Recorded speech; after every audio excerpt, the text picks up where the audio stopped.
Is your mind feeling bruised by the constant pull of the world?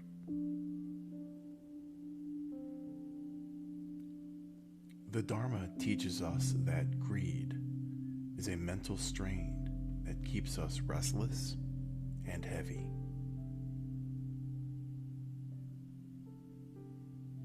Healing begins the moment you shift from getting to being.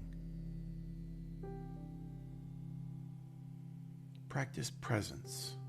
Observe the not enough feeling. Breathe through it and return to the safety of the now. True abundance isn't what you acquire. It is the clarity of the mind, free from longing